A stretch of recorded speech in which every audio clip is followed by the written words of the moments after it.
Good morning to everyone.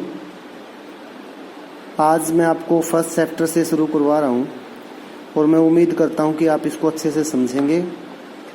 और आपको जो भी होमवर्क करवाया जाएगा, जैसे कि आज मैं ये वीडियो सेंड कर रहा हूँ, तो इसमें जो भी आपके वर्ड मीनिंग्स होंगे और जो संस्कृत से हिंदी में बन रहे हैं ना, वो अपनी नोटबुक में लिखोगे हर चैप्टर के।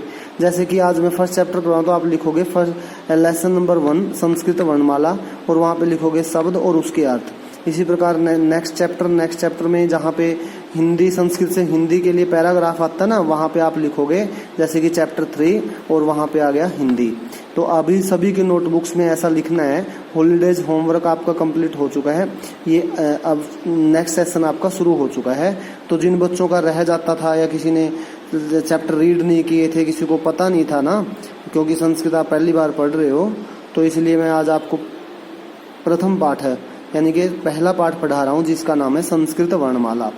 वर्णमाला क्या होता है? वर्णों का समूह। तो आइए चैप्टर रीड करते हैं।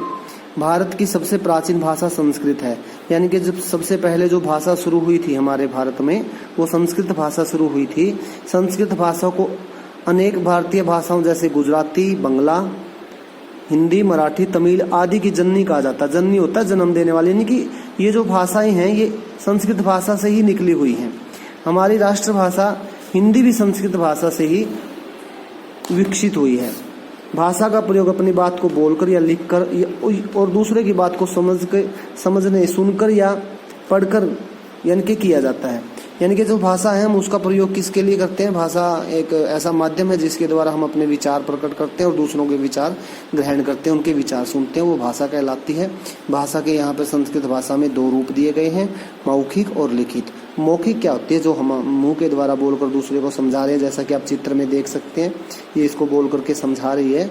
और लिखित भाषा जो लिखी हुई है उसको हम पढ़ रहे हैं, वो भी भाषा का एक रूप है। वर्ण, भाषा की सबसे छोटी इकाई वर्ण या अक्षर होती है, यानी कि जिसके हम और अधिक टुकड़े नहीं कर सकते, उसे वर्ण कहते हैं।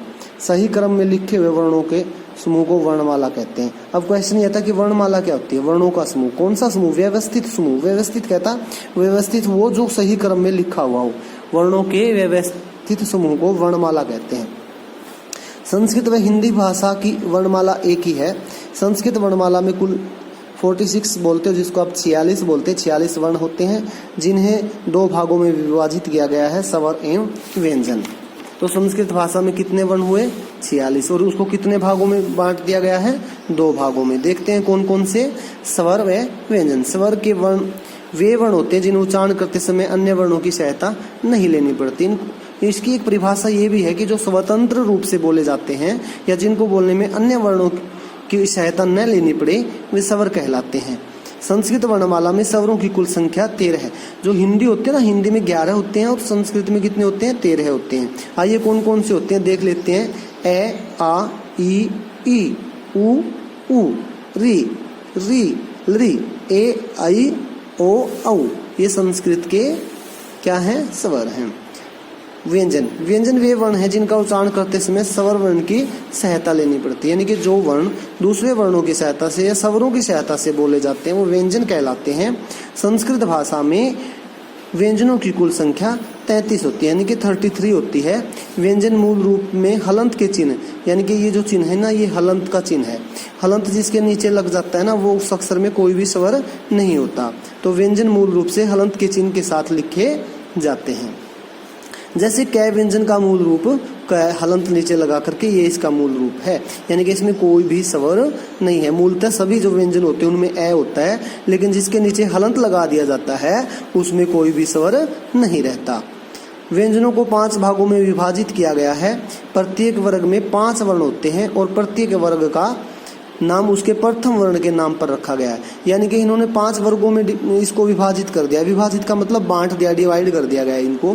लेकिन जो इनका जो पहला वर्ण, जैसे इसका कै है, उसमें च है और त और त और पै, इन्हीं के नाम से, इन्हीं के पहले वर्ण के नाम से ही इन वर्गों के नाम रखे गए हैं। जैसे कवर्ग, चवर्ग, टवर्ग, तवर्ग, पवर्ग, और इनको कैसे? जैसे कवर्ग में क्या है? ग, ख, घ, घ, अंग है, और चवर्ग में च, छ, झ, झ और ये, और टवर्ग में ट, ठ, ढ, ढ, अण, और तवर्ग में त, थ, ध, ध, न।